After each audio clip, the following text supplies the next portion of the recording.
अगले क्वेश्चन में चलते हैं। अगला क्वेश्चन है पीएच मान को बताओ। पीएच मान क्या कहते हैं?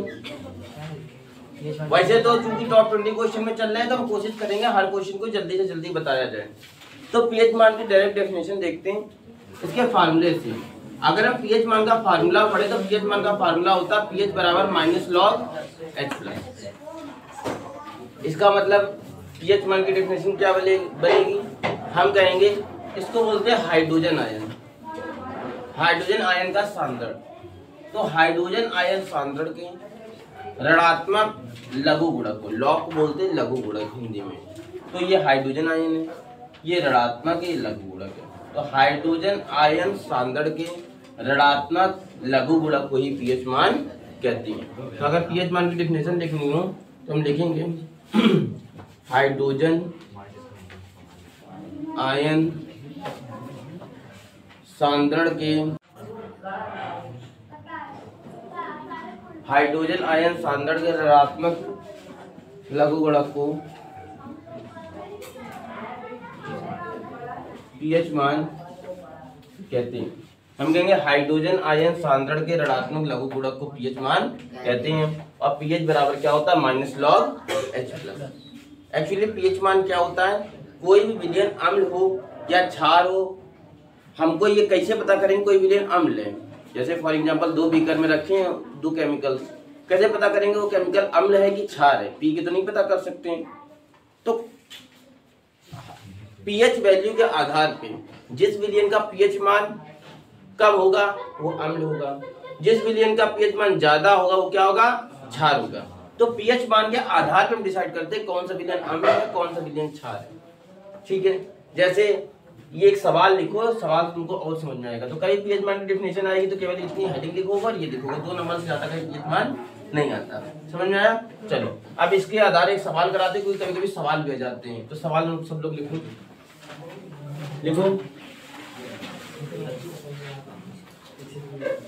देखो एक विलयन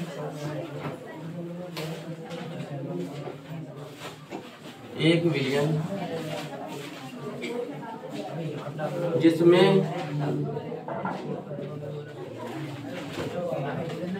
H प्लस आयनों की संख्या 10 की पावर -3 है। विलयन की प्रकृति ज्ञात करो। विलयन की प्रकृति ज्ञात करो। A solution which have H plus ions, देखो the number of H plus ions is 10 की power -3 in a solution. Find the nature of the solution. The number is 10 की power -3. The number of H plus ions 10 की power -3 of a solution. कितना हो गया? Find the nature of the solution. चलो अब हम विलयन की प्रकृति ज्ञात करते हैं। कैसे ज्ञात करेंगे? विलयन की प्रकृति बताने इसका मतलब आपको ये बताना है कि वो विलयन अम्ल है, क्षार है, कैसा है। कैसे बताएंगे? सबसे पहले बताने के लिए हमने अभी कहा कि हमको इस विलयन का पीएच मान ज्ञात करना पड़ेगा। अगर पीएच मान नहीं फाइंड करेंगे तो हम नहीं बता सकते कि वो विलयन अम्ल है या क्षार है।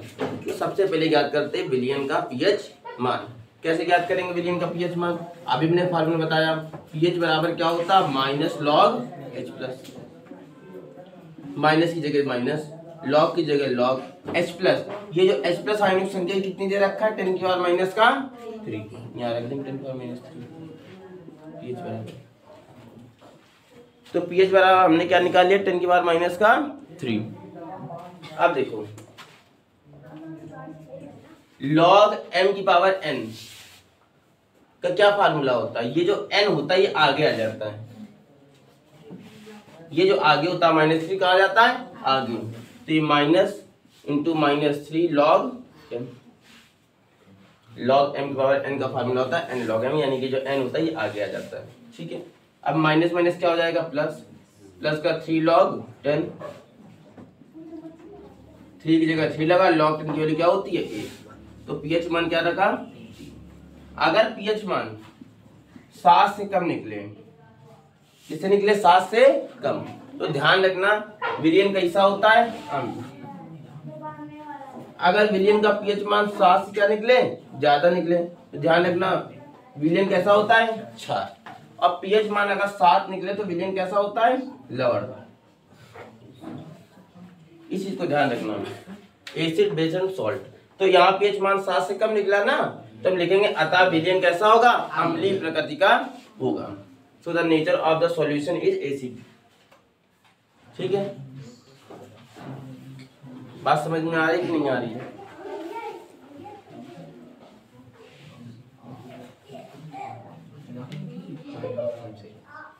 ये तुमको बात समझ में आई कि नहीं आई?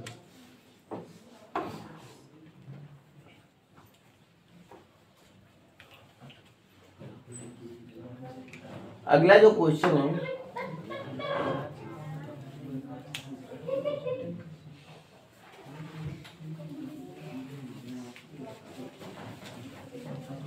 वो है निम्न विधियों पर संक्षिप्त टिप्पणी करनी है।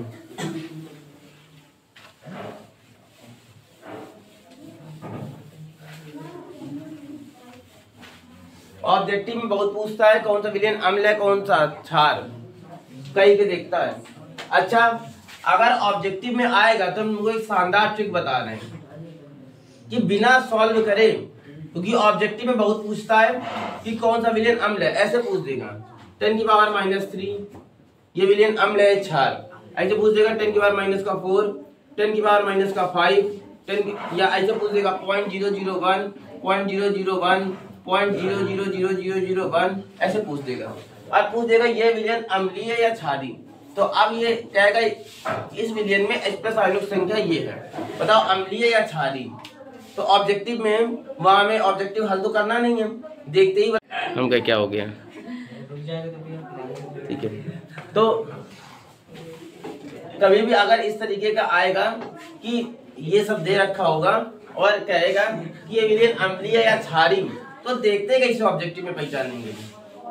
ठीक है, क्योंकि अगर ऑब्जेक्टिव में हम तुरंत देखते पहचान लेंगे तो जो हमारा 3-4 मिनट इस सवाल में लग रहा है वो बच जाएगा। हम थ्योरी में अगर आएगा तो वो थ्योरी वाले क्वेश्चन को और समय दे सकते हैं, फिजिक्स में जैसे न्यूमेरिकल्स में समय दे सकते हैं। तो देखते कैसे पहचानेंगे, तो एक ट्रिक है। वैसे तो हमने बता दिया अगर 2 नंबर में आएगा करने में आएगा तो कैसे करेंगे, पर अगर ऑब्जेक्टिव में आएगा तो कैसे देखते पहचानेंगे। ध्यान रखना ये नंबर देखना, अगर ये नंबर 7 से नीचे तो अम्ल होगा, और अगर ये नंबर 7 से ऊपर जाएंगे तो क्या होगा क्षार, और अगर कहीं 7 दिख जाएगा तो क्या हो जाएगा सॉल्ट यानी कि लवण। इसमें कैसे देखेंगे भैया, 1 2 3, अगर 1 2 3 दशमलव बाद अंक है या 1 2 3 4 अंक है या तो 1 2 3 4 5 है, जब तक दशमलव से पहले 7 से नीचे अंक चल रहे हैं तो अम्ल होगा। अगर मान लो इस तरीके आ जाता 1 2 3 4 5 6 7 8 इस तरीके का आ जाता तो देखो 1 2 3 4 5 6 7 8 दशमलव पहले 8 अंक हो गए ना, तब ये क्षार हो जाएगा। तो देखते इसको इस तरीके पहचान लेंगे अगर ऑब्जेक्टिव में आएगा। बात समझ में आया? कोई समस्या है तो इसको ऑब्जेक्टिव में देखते इस तरीके पहचानेंगे। चलो पीएच मान हो गया। अब आते हैं कुछ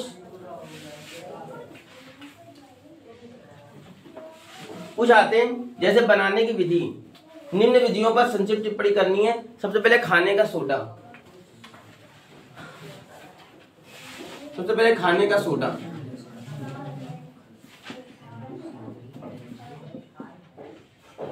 यानी कि बेकिंग सोडा। ठीक है, खाली सोडा कैसे बनाते हैं? अगर हम सोडियम कार्बोनेट को ले लें और जल को ले लें और कार्बन डाइऑक्साइड को ले लें और इसको गर्म करते हैं तो हमारे पास जो प्राप्त होगा वो होगा खाने का सोडा। इसे कहते हैं खाने का सोडा। अब भैया इसको तोड़ के समझाओ कैसे जोड़ा। तो इसको तोड़ के समझाएंगे तो थोड़ा ज्यादा क्रिटिकल हो जाएगा, तो इसको इसी तरीके याद करो। अगर हम सोडियम कार्बोनेट को और जल को और कार्बन डाइऑक्साइड को आपस में मिला दें, सोडियम कार्बोनेट जल और कार्बन डाइऑक्साइड को आपस में मिला दें तो जो हमारे पास तैयार होगा वो होगा बेकिंग सोडा। बेकिंग सोडा का फार्मूला क्या था? 2NaSO3। बात समझ में आया? कोई समस्या? अब देखो धावन सोडा, धावन सोडा का मतलब क्या होता है? Washing powder, washing soda. ठीक है, वॉशिंग सोडा कैसे बनाते हैं? अगर हम सोडियम कार्बोनेट, अगर हम सोडियम कार्बोनेट में वाटर के 10 मॉलिक्यूल मिला दें, तो मिलाएंगे तो ये वाटर के 10 मॉलिक्यूल ऐड हो जाएंगे इसमें। कैसे ऐड होंगे? देखो जुड़ गए। हमने सोडियम कार्बोनेट में वाटर के 10 मॉलिक्यूल ऐड करें, जैसे ऐड करें देखो ऐड हो गए। अब एक ही दिख रहा है ना, तो अगर सोडियम कार्बोनेट में वाटर के 10 मॉलिक्यूल ऐड हो जाते हैं तो पूरा कंपाउंड क्या कहलाने लगता है? धावन सोडा, यानी कि वॉशिंग सोडा। ये सब इंपॉर्टेंट मेथड है जो पेपर में आने वाले मेथड है। अगला हम लोग चलेंगे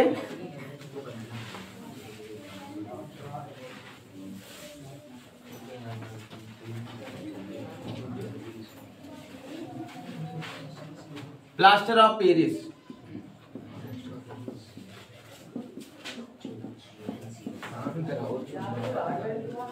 प्लास्टर ऑफ पेरिस में क्या होता है? अगर हम जिप्सम को लें, जिप्सम क्या होता है? CaSO4.2H2। अगर हम जिप्सम को लें और जिप्सम को, अब हम देख रहे हैं कैल्शियम सल्फेट है, इसमें 2 मॉलिक्यूल पानी के मिले हुए हैं, यही होता है जिप्सम का फार्मूला। अगर हम जिप्सम को लें और उसको लगभग 120 डिग्री सेंटीग्रेड तक गर्म करें, 120 डिग्री सेंटीग्रेड तक अगर हम गर्म करें, ठीक है, तो क्या होगा? अगर भाई किसी चीज में पानी है और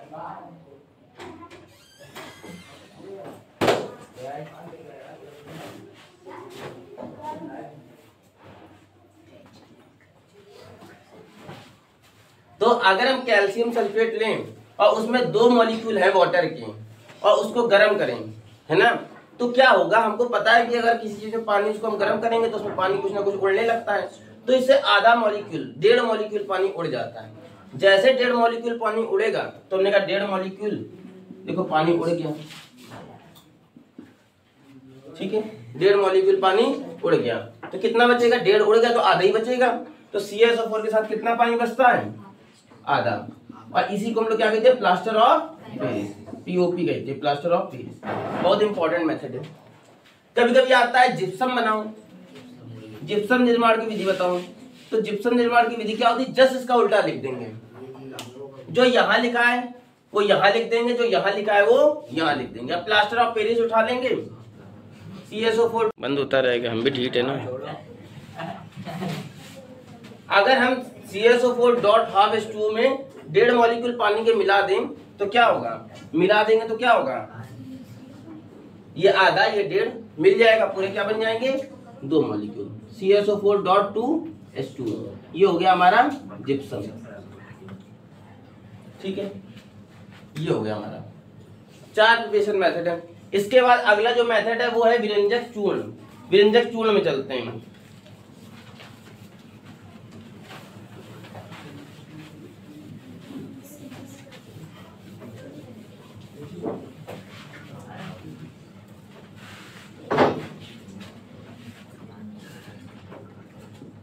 विरंजक चूर्ण में क्या लेते हैं? हम कैल्शियम हाइड्रोक्साइड को क्लोरीन गैस के साथ लेते हैं, और जैसे क्लोरीन गैस के साथ लेते हैं तो हमारा क्या बनता है? CaOCl2 प्लस का H2O। भैया ये कैसे बनता है जरा हमको बताओ। तो हम बता रहे हैं, अब इसको बिगाड़े दे रहे हैं, और पहले समझ लो।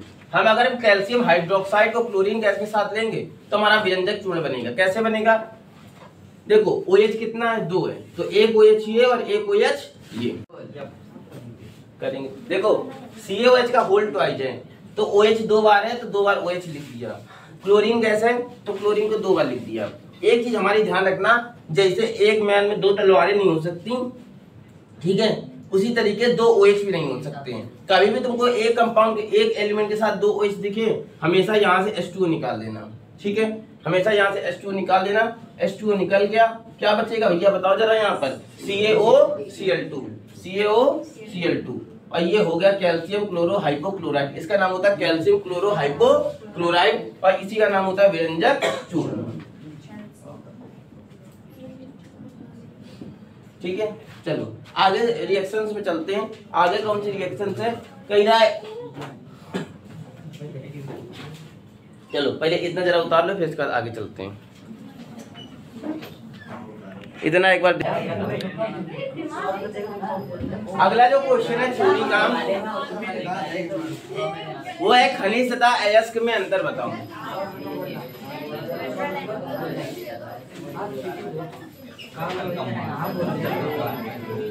खनिज व अयस्क में अंतर बताओ। तो हमको समझना पड़ेगा खनिज क्या होता है। तो अगर हम कहें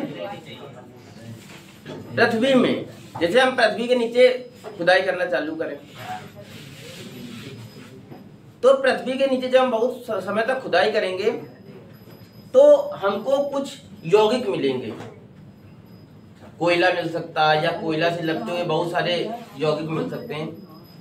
तो पृथ्वी की भूपटपटी के नीचे धातु तथा उसके यौगिक जिस रूप में पाए जाते हैं वही खनिज कहलाता है। खनिज क्या है एक्चुअली, जब हम पृथ्वी की खुदाई करते हैं या भूपटपटी के नीचे जाते हैं तो हमको कुछ धातुएं जैसे लोहा, तांबा, ये सब भूपटपटी के नीचे ही मिलती है, पृथ्वी के नीचे ही मिलती है।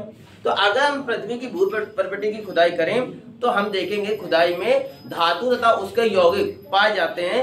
तो जिस रूप में पाए जाते हैं वो क्या कहलाते हैं, खनिज। तो हम कहेंगे पृथ्वी की भूपटपटी के नीचे धातु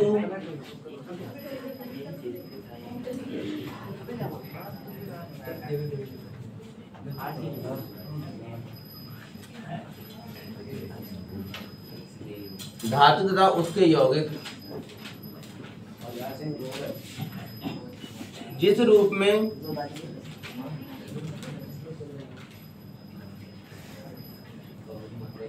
जिस रूप में पाए जाते हैं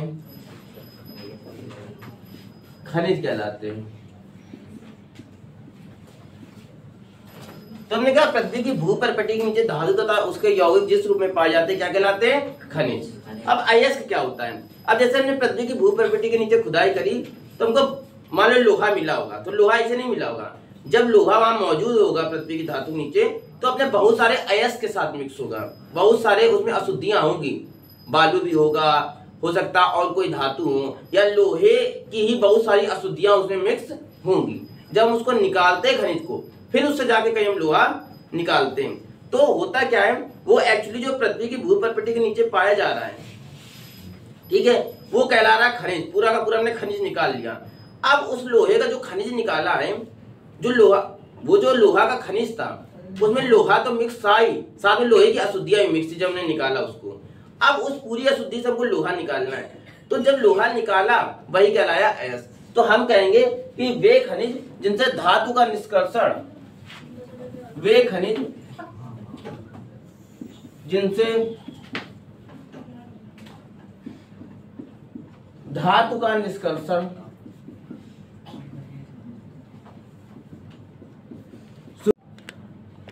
वे खनिज जिनसे धातु का निष्कर्षण सुविधाजनक व लाभदायक हो। इसका मतलब है अगर हम किसी खनिज से कोई, जैसे ये पूरा लोहे का लोहा, जब हमने खनिज निकाला तो उसमें लोहा ही मिक्स था और उसके साथ बहुत सारी अशुद्धियां थी। अब पूरी उस अशुद्धि से हमने लोहा निकाल लिया, तो यही क्या कहलाया, अयस्क। मतलब इस पूरे खनिज से अगर हमने कोई धातु निकाल ली तो वो क्या कहलाया, अयस्क। तो हमने कहा वे खनिज जिनसे धातु का निष्कर्षण, मतलब धातु को निकालना कैसा हो, सुविधाजनक व लाभदायक हो, वे पूरा खनिज जिनसे हम क्या निकाल सकते हैं, धातु निकालना ही क्या कहलाता है, अयस्क कहलाता है। तो कहेंगे वे खनिज जिनसे धातु का निष्कर्षण सुविधाजनक व लाभदायक हो क्या कहलाता है, अयस्क। बात समझ में आ रहा है। अगली हेडिंग क्या खनिज में लिख सकते हैं, हम लिखेंगे सभी खनिज जो होते हैं वो क्या होते हैं, भैया बताओ जरा। सभी अयस्क खनिज होते हैं। सभी अयस्क क्या होते हैं, खनिज होते हैं। सभी अयस्क खनिज होते हैं। क्यों अयस्क खनिज होते हैं, क्योंकि हमने बताया कि बहुत सारे अयस्क जब मिक्स होंगे तब वो पूरा का पूरा खनिज मिल रहा होगा। एक्चुअली जब हम पृथ्वी की खुदाई करते हैं तो हम पूरा का पूरा खनिज निकालते हैं, उस खनिज में बहुत सारे अयस्क मिक्स होते हैं। तो जो सारे अयस्क होते हैं वो खनिज तो होते ही हैं, पर जरूरी नहीं है सारे अयस्क खनिज हो, सारे अयस्क खनिज नहीं होते हैं।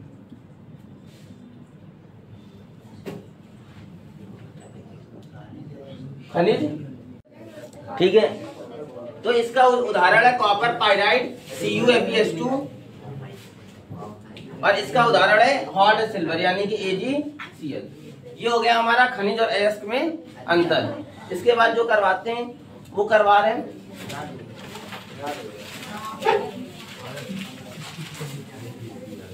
भर्जन और निस्तापन में अंतर।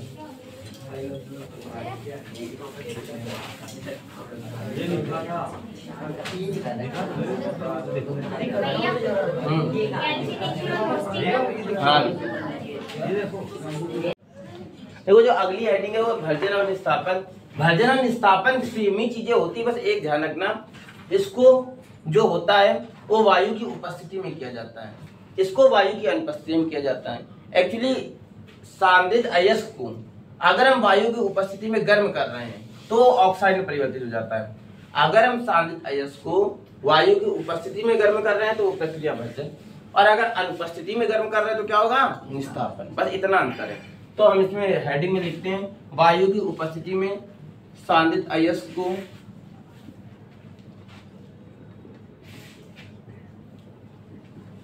गर्म करने की प्रक्रिया, गर्म करके ऑक्साइड में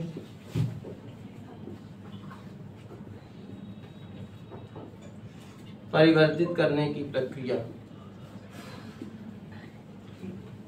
क्या कहलाती है, भर्जन कहलाती है।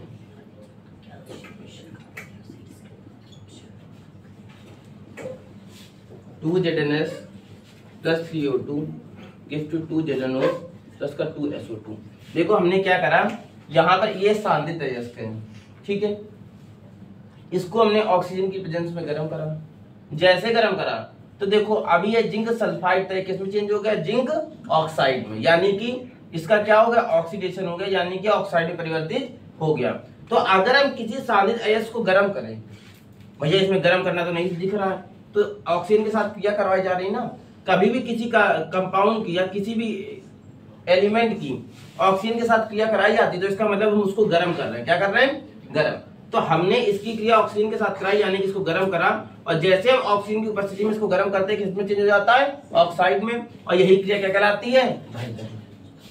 निस्तापन में हमने बताया था क्या डिफरेंस है, वायु की अनुपस्थिति में, वायु की अनुपस्थिति में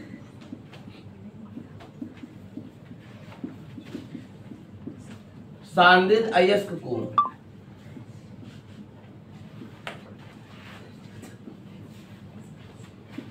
गर्म करके गलनांक से कम ताप पर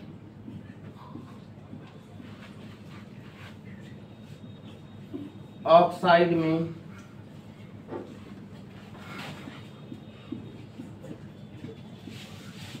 परिवर्तित करने की प्रक्रिया निस्तापन कहलाती है।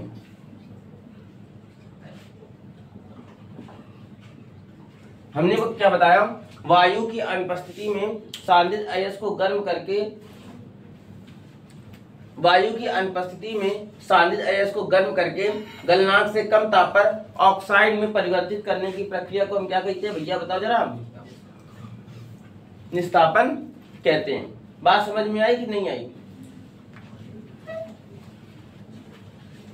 इसका एग्जांपल लिख सकते हैं ZnO plus C, Zn plus C। ये उतार लो, फिर इसको समझाते हैं।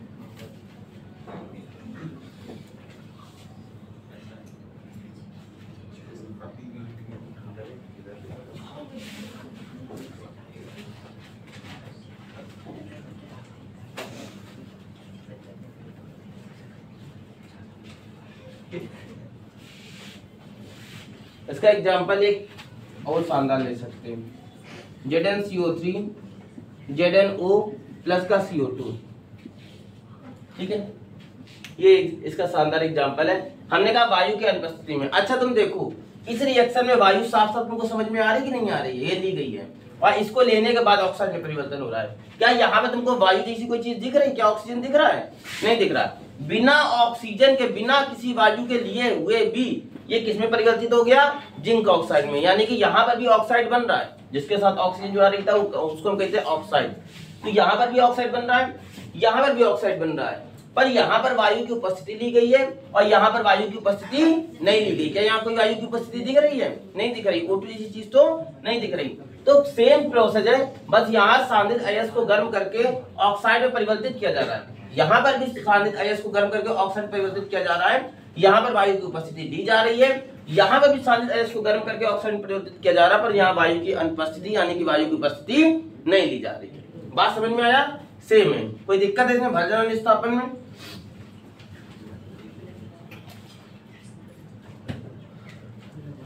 अगले क्वेश्चन में चलते हैं।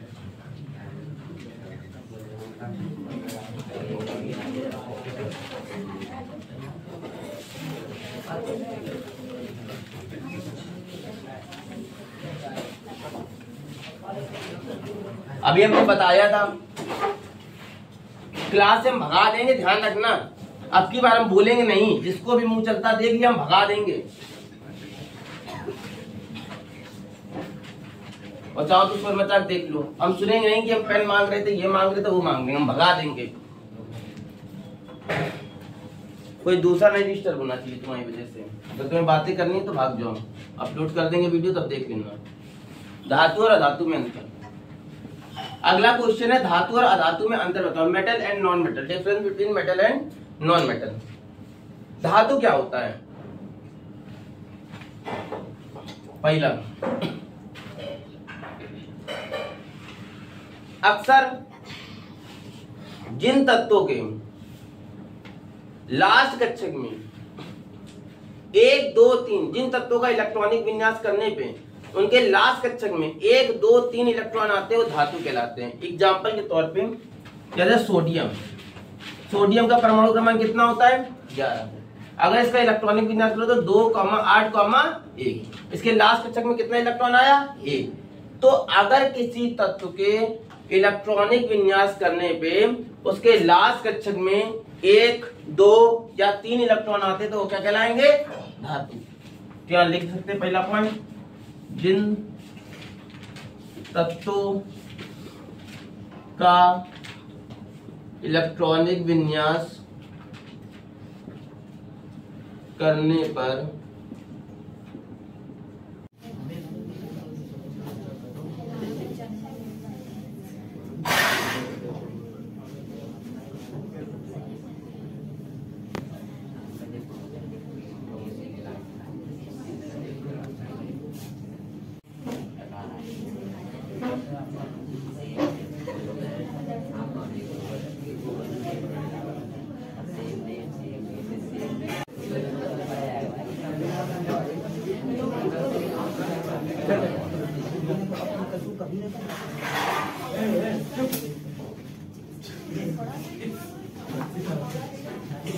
तो हम धातु में चल रहे थे।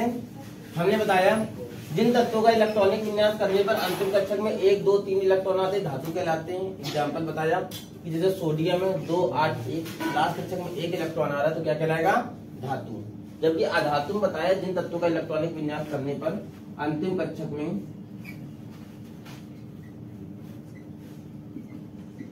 5, 6 या 7 इलेक्ट्रॉन आए, क्या कहलाता है? अधातु।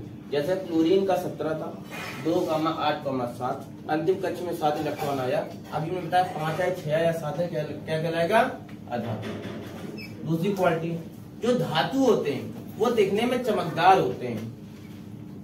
दिखने में कैसे होते हैं ये? चमकदार। मतलब जैसे तुमने कभी देखा होगा लोहा, सोना, चांदी, जब ये सब नए नए होते तो तुमको शाइनिंग मारते हुए दिखाई पड़ेंगे, जबकि लकड़ी में कभी शाइनिंग नहीं आएगी, है ना। तो ये जितने भी धातु होते हैं ये सब क्या होता है? दिखने में चमकदार, जबकि अधातु दिखने में चमकदार नहीं होते हैं। तो यहाँ लिख लेना जहाँ कट्टम बना रहे बिल्कुल सेम पॉइंट करके, धातु दिखने में चमकदार नहीं होते हैं। तीसरा पॉइंट, इनके अंदर तन्यता का गुण पाया जाता है। तन्यता का गुण पाया जाता है। इनके अंदर किसका गुण पाया जाता है? तन्यता का।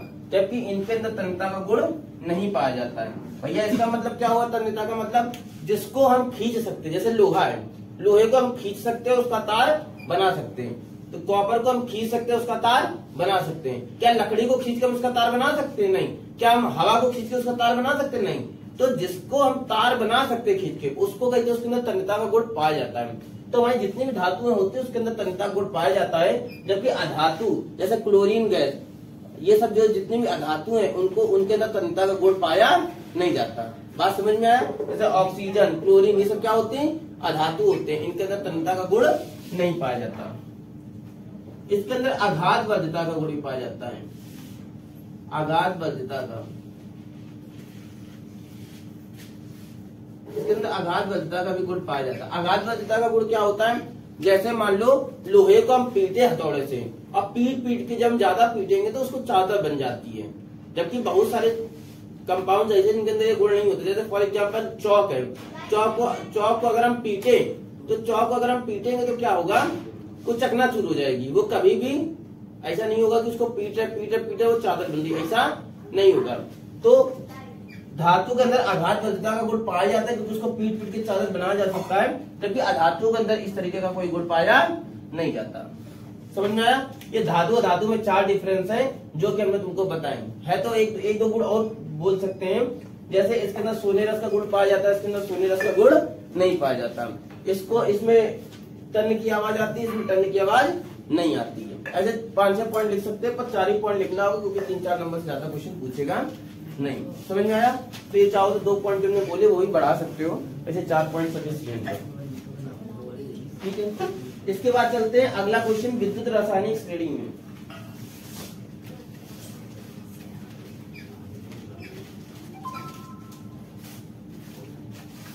इलेक्ट्रोकेमिकल सीरीज, विद्युत रासायनिक श्रेणी।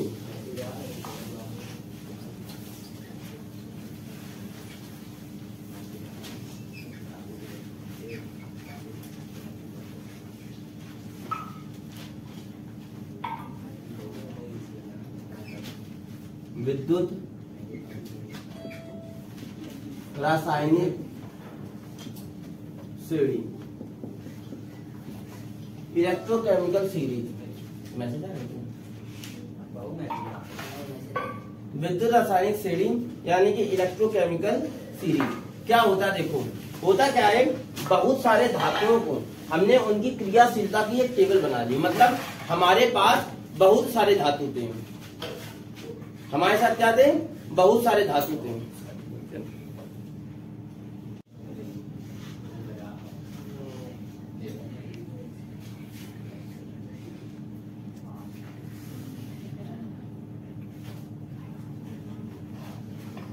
तो विद्युत रासायनिक श्रेणी क्या होती है?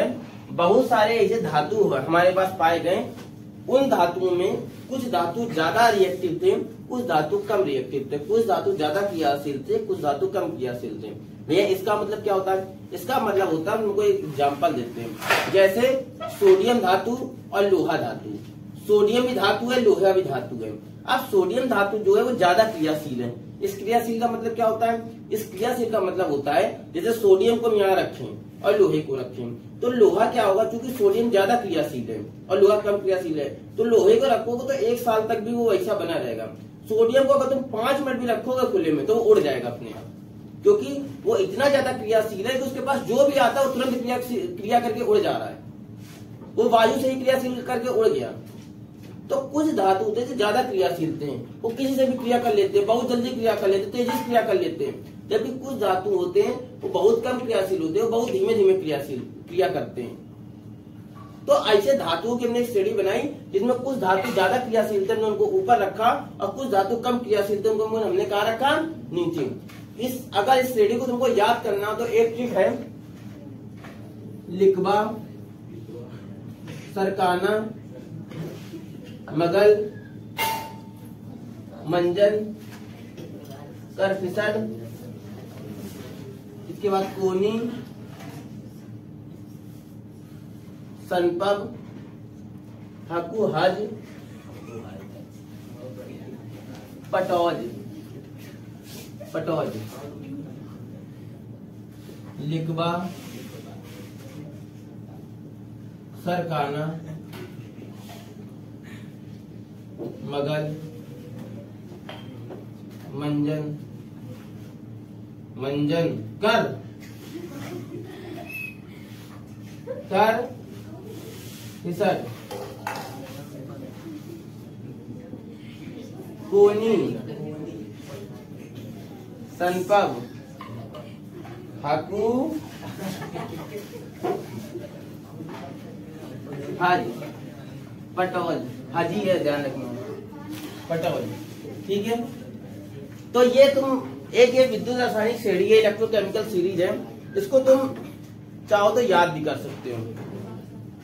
हमने ट्रिक बता दी, नहीं याद कर सकते हो तो शुरुआत की 3 4 5 एलिमेंट याद करो लिखने के लिए। तो है क्या, अच्छा ध्यान रखना हमारा बोर्ड में जगह नहीं है, ये इसके नीचे आएगा। ठीक है, ये कहाँ आएगा, इसके नीचे।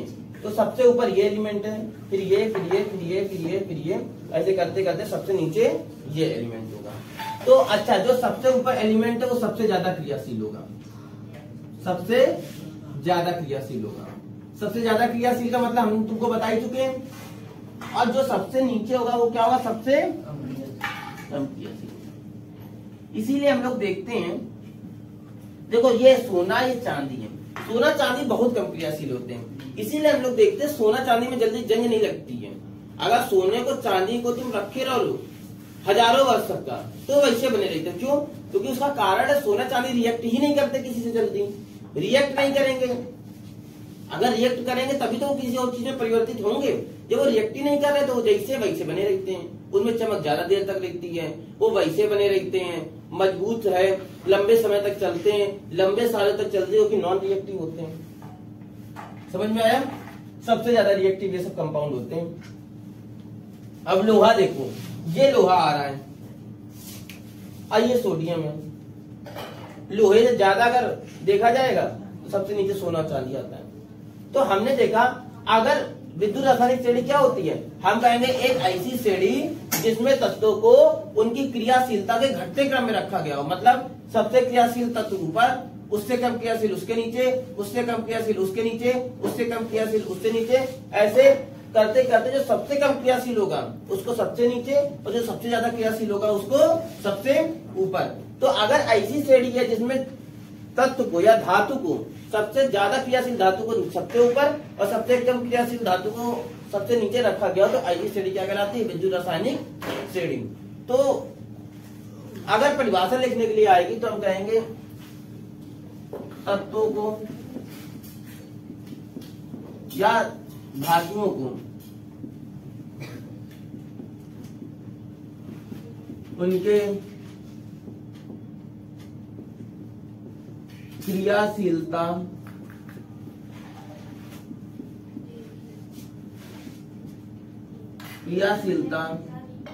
के घटते क्रम में रखने पर जो श्रेणी प्राप्त होती है उसे विद्युत रासायनिक श्रेणी कहते हैं, उसे विद्युत रासायनिक श्रेणी कहते हैं।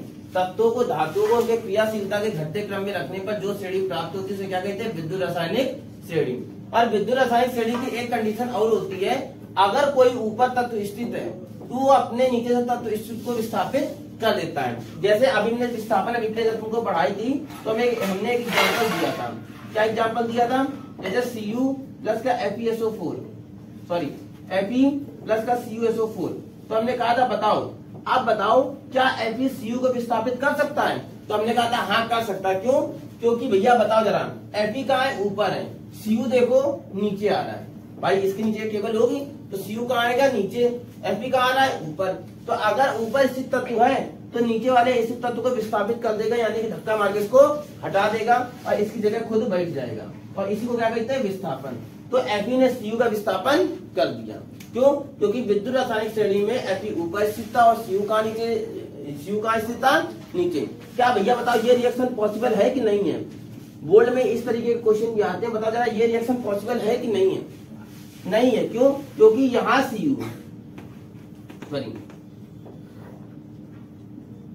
क्या ये रिएक्शन पॉसिबल है कि नहीं? नहीं है। क्यों? क्योंकि Cu कहाँ है, Cu नीचे स्थित है, भाई ये टेबल नीचे जाएगी तो Cu नीचे स्थित है। अगर Cu नीचे स्थित है और Fe ऊपर है तो Cu नीचे स्थित है, Fe ऊपर है, तो Fe ज्यादा ताकतवर है, Cu कम ताकतवर है। नीचे स्थित तत्व कम ताकतवर होता है, वो विस्थापित नहीं कर पाता। क्योंकि Cu नीचे स्थित है, कम ताकतवर है, इसलिए Fe को विस्थापित नहीं कर पाएगा। और Fe को विस्थापित ही नहीं कर पाएगा तो मतलब Cu यहाँ पर आ नहीं पाएगा, तो इसका मतलब रिएक्शन हो नहीं पाएगी। तो कभी कभी आता है कि ये बताओ FeCuSO4 में से ये रिएक्शन संभव है, ये रिएक्शन संभव नहीं है, क्यों? तो ध्यान रखना, हम क्या लिखेंगे, हम कहेंगे FeCuSO4 के विलयन से Cu को विस्थापित कर देता है, क्योंकि Fe विद्युत रासायनिक श्रेणी में Cu से ऊपर स्थित होता है। जबकि ये रिएक्शन संभव नहीं है, क्योंकि Cu Fe से विद्युत रासायनिक श्रेणी में नीचे स्थित होता है, इसलिए Cu Fe को विस्थापित नहीं कर पाता। मोटे मोटे शब्दों में ये तुमको कहना है कि ऊपर है इसलिए विस्थापित कर लेता है, इसलिए संभव है। ये नीचे विद्युत रासायनिक श्रेणी में इसलिए विस्थापित नहीं कर पाता, इसलिए रिएक्शन संभव नहीं है। ठीक है, और 2 पॉइंट क्या लिखोगे विद्युत रासायनिक श्रेणी में, एक तो ये लिखोगे, दूसरा क्या लिखोगे, विद्युत रासायनिक श्रेणी में ऊपर स्थित धातु अपने से नीचे स्थित धातु को उसके लवण के विलयन से विस्थापित कर देती है। तो 2 पॉइंट्स लिखोगे, दूसरे पॉइंट में रिएक्शन करके दिखाओगे, ये टेबल बनाओगे, ना पूरी बना पाओ तो इतनी बनाओगे। कभी कभी लॉन्ग क्वेश्चन में आ जाएगा तो पूरी टेबल बनानी पड़ेगी, दोनों पॉइंट लिखने पड़ेंगे, और ये वाला जो उदाहरण है इसके साथ जो हमने बताया वो भी लिखना पड़ेगा।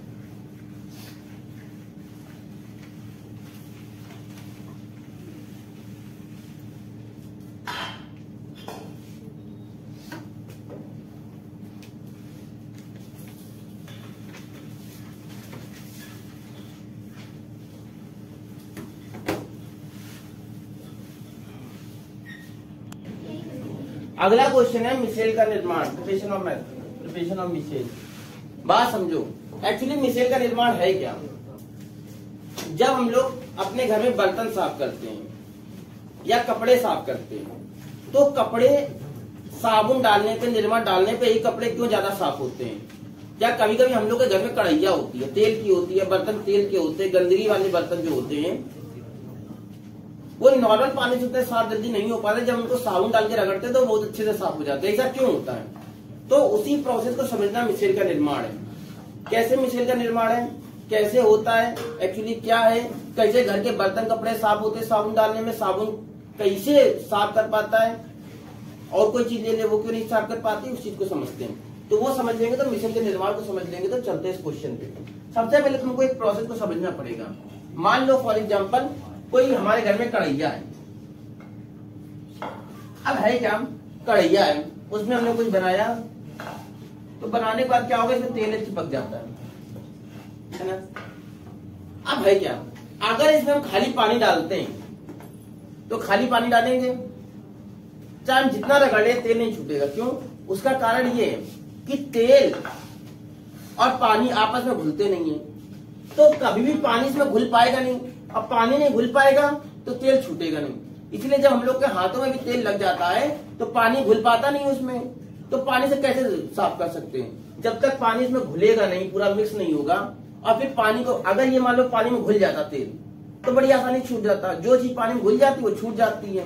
क्यों? अगर ये मान लो पानी में घुल पाता, पानी डालते ये तेल पानी में घुल जाता, अब पानी को उड़ेलते तो ये चूंकि पानी घुल चुका है तो पानी के साथ निकल आता बाहर। जैसे मिट्टी लगती कभी कढ़ैया में, तुम लोग पानी डालते हैं तो मिट्टी पानी में घुल जाती है, और घुल जाती है हम डालते हैं तो मिट्टी पानी के साथ बाहर आ जाती, कढ़ैया साफ हो जाती है। पर चूंकि तेल पानी में घुल ही नहीं पा रहा है तो तेल कढ़ैया में चिपका रहता है, और पानी फिर से लुढ़काते तो पानी पानी फिर से आ जाता है, तेल उसी में चिपका रहता है। तो बड़ी समस्या थी कि भैया अगर तेल लग जाए किसी बर्तन में तो कैसे साफ होगा। तो इसके लिए उन्होंने एक फार्मूला बनाया साबुन, कि अगर तुम इसका प्रयोग करोगे तो किसी भी चीज से तेल छूट जाएगा। क्यों? देखो होता क्या है, साबुन का यूज क्या है, साबुन क्या करता है, मान लो ये तेल है, हमने यहाँ पर तेल की एक ड्रॉप बना ली बीचों बीच, ठीक है। एक्चुअली हम कह रहे हैं ये जो तेल है हमने यहाँ पर क्या बना ली, तेल की एक ड्रॉप। अब देखो हमने यहाँ साबुन को लिया, साबुन यानी कि सोडियम या एस्टेट, सोडियम एस्टेट या पोटेशियम एस्टेट का लवण होता है, साबुन ले लिया। साबुन क्या ले लिया हमने, CH3 COONA इसको ले लिया, ये माना ये साबुन का सूत्र है, ठीक है। एक लंबी श्रृंखला होती है, चाहे जितनी लंबी श्रृंखला ले लो, CH3 CH2 CH2, एक लंबी श्रृंखला होती है। इसको हम लंबी श्रृंखला को इस तरीके भी दर्शा सकते हैं, ठीक है। हमने बताया था IUPAC में इसका मतलब होता है हर एक कोने पे एक कार्बन होता है, एक क्या होता है, हाइड्रोजन। तो ये होता है साबुन का सूत्र। ये लंबी श्रृंखला चाहे जितनी कर लो वो होगा साबुन का, ठीक है। यानी कि साबुन में, किसी भी साबुन में दो पार्ट होते हैं। एक पार्ट होता है जिसे हम बोलते हैं आयनिक पार्ट। आयनिक पार्ट क्या होता है, आयनिक भाग क्या होता है, जिसमें तुम्हें आयन दिखे, देखो इसमें प्लस और माइनस दिख रहा है, तो ये क्या होगा, आयनिक भाग। दूसरा होता है हाइड्रोकार्बन भाग, ये जो तुमको श्रृंखला दिख रही है इसे क्या बोलते हैं हम, हाइड्रोकार्बन भाग। तो कोई भी सोडियम या पोटेशियम का लवण होता है, या अगर हम कहें कि साबुन हमारा दो चीजों से मिलकर बनता है, एक आयनिक भाग से और दूसरा हाइड्रोकार्बन भाग से। हाइड्रोकार्बन भाग क्या होता है, तुमको लकीर से दिख रहा है, पर तुमको पता होना चाहिए इस लकीर में क्या लिखते हैं, CH3 CH2 CH2 CH2 CH3 इस तरीके लिखते हैं, हमने IUPAC में तुमको बताया है। तो ये है साबुन का फार्मूला। अब है क्या, हम इस साबुन को इस तेल की बूंद में घोलना चाहते हैं। तो हमने क्या करा, जैसे हमने साबुन को तेल में मिलाया, साबुन लगाया, तो क्या होगा,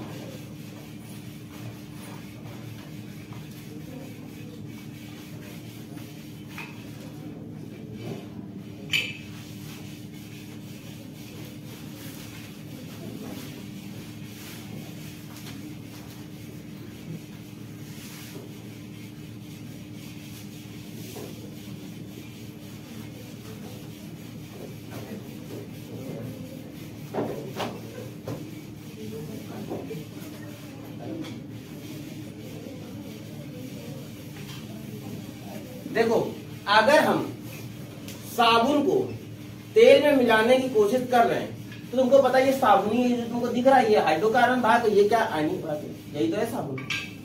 ये क्या हाइड्रोकार्बन भाग है, ये क्या है, आयनिक। हाइड्रोकार्बन आयनिक, हाइड्रोकार्बन आयनिक। जब भी हम तेल को साबुन में मिक्स करने की कोशिश करेंगे ना भाई, कढ़ैया में साबुन मिक्स करने की कोशिश करेंगे, तो साबुन के दो पार्ट होते हैं, एक आयनिक भाग और एक हाइड्रोकार्बन भाग। तो तेल में साबुन के जो दो पार्ट होते हैं उनमें से जो आयनिक भाग होता है वो तेल में मिक्स नहीं होता है। कौन सा भाग तेल में मिक्स होता है, ये हाइड्रोकार्बन वाला। दो भाग होते हैं साबुन के, एक हाइड्रोकार्बन एक आयनिक। तो जो हाइड्रोकार्बन वाला भाग होता है साबुन का वो किसमें मिक्स हो जाता है, तेल में। आयनिक भाग अभी भी नहीं मिक्स हुआ। अब क्या करते हैं, अब हम डालते हैं पानी। तो पानी जैसे हमने डाला, तो ये जो पानी है, पानी में कौन सा भाग मिक्स होता है भैया बताओ जरा, आयनिक भाग। साबुन के दो पार्ट थे, एक हाइड्रोकार्बन एक आयनिक। आयनिक वाला हाइड्रोकार्बन वाला भाग किसमें मिक्स हो गया, तेल में। अब जैसे हम साबुन है, हमारे पास दो पार्ट है, एक हमारे पास हाइड्रोकार्बन भाग है, एक क्या भाग है, आयनिक। तो जैसे हम तेल में मिले, हाइड्रोकार्बन वाला भाग अपने तेल में मिक्स हो गया, हमारा हाइड्रोकार्बन वाला भाग किसमें मिक्स हो गया, तेल में। अब हमने पानी डाला तो पानी वाला भाग किसमें मिक्स हो गया, हमारा आयनिक भाग किसमें मिक्स हो गया, पानी में। तो एक तरीके से साबुन ने क्या करा, दोनों को पकड़ने का काम किया। हाइड्रोकार्बन वाले भाग ने किसको पकड़ लिया, तेल को, और आयनिक वाले भाग ने किसको पकड़ लिया, पानी को। तो अब एक्चुअली साबुन और पानी क्या हो गया, मिक्स। और मिक्स करने का काम किसने किया था, साबुन ने। क्योंकि साबुन का हाइड्रोकार्बन वाला भाग किसको पकड़ ली, तेल को, और आयनिक भाग किसको पकड़ ली, पानी को। तो इसने दोनों पकड़ लिया। अब एक्चुअली पानी, तेल और पानी और साबुन तीनों आपस में मिक्स हैं।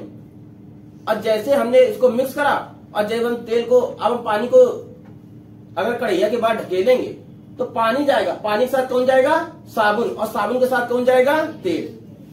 बात मेरी समझ में आ रही कि नहीं आ रही।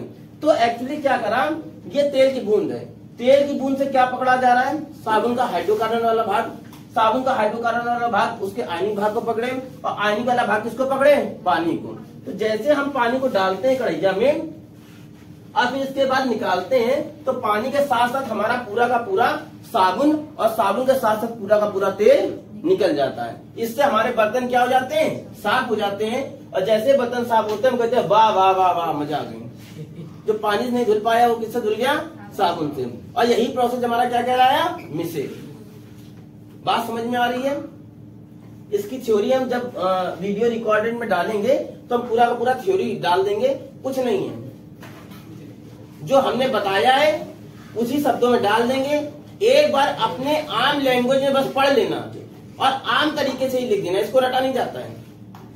जो हमने समझाया है वही हम डाल देंगे, वही एक बार पढ़ लेना और अपने अंदाजे से लिख देना। बस ये चित्र ध्यान से बना देना, पूरा नंबर मिलेगा, नंबर कटेगा नहीं। बात समझ में आया? हम क्या समझाने की कोशिश कर रहे थे? कोई दिक्कत है? अगर एक बार हम तुमको पढ़ के सुनाना चाहें तो इसमें थ्योरी क्या क्या लिखनी है वो हम तुमको सुना भी सकते हैं। ठीक है, क्या सुनाएंगे? देखो,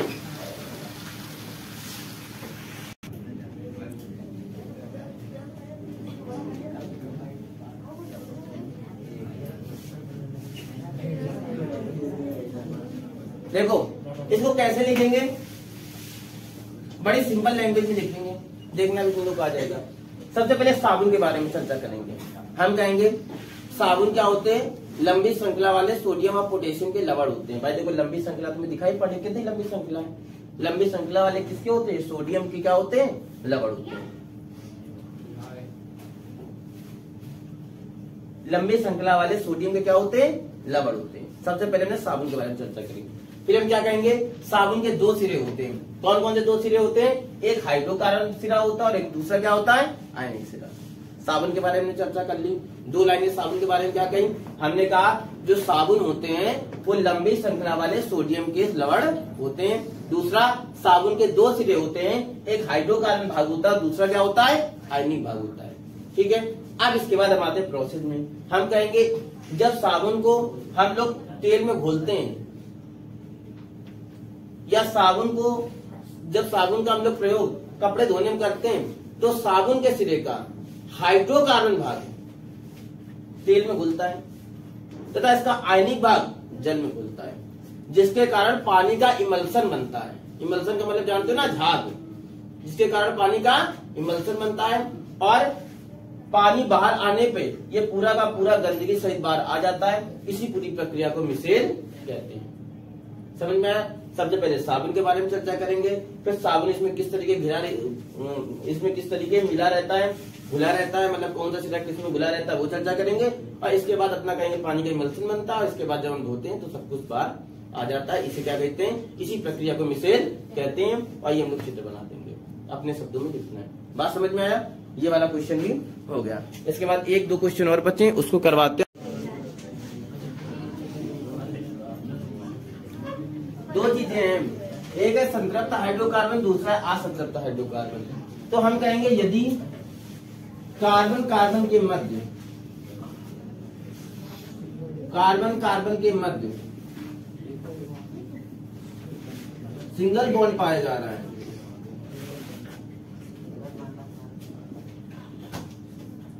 तो उसे कहेंगे संतृप्त हाइड्रोकार्बन। और अगर कार्बन कार्बन के मध्य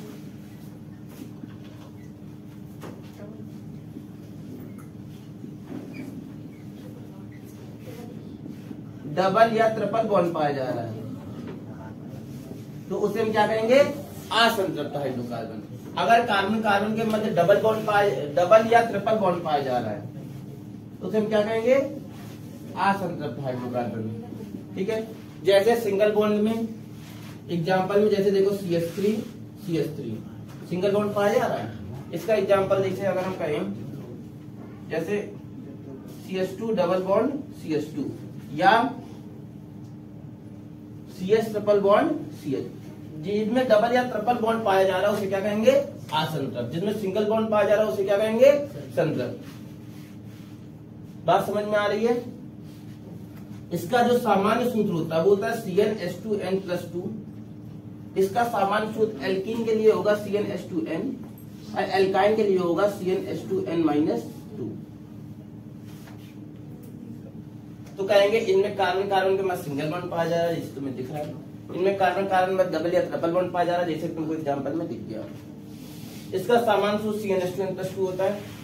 एल्कीन के लिए सामान्य सूत्र CnH2n और इसके लिए CnH2n-2 होता है। ठीक हो गया संतृप्त और असंतृप्त में अंतर।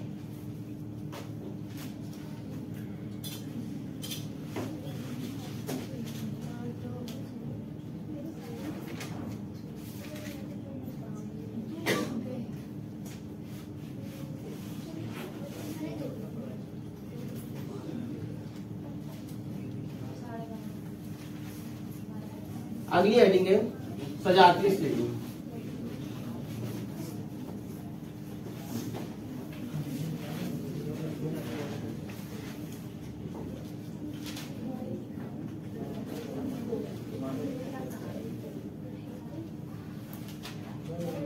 सजातीय श्रेणी, हम सजातीय श्रेणी की डेफिनेशन लिख सकते हैं कि वे कार्बनिक यौगिक जिनका सामान्य अणुसूत्र व क्रियात्मक समूह सामान्य हो, वे श्रेणी जिसमें यौगिकों के सामान्य सूत्र, वे श्रेणी जिसमें कार्बनिक यौगिकों के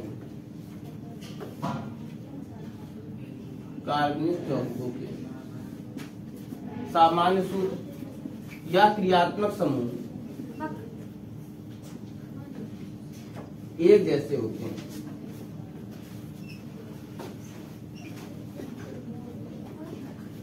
एक जैसे होते हैं सजातीय श्रेणी कहलाता है।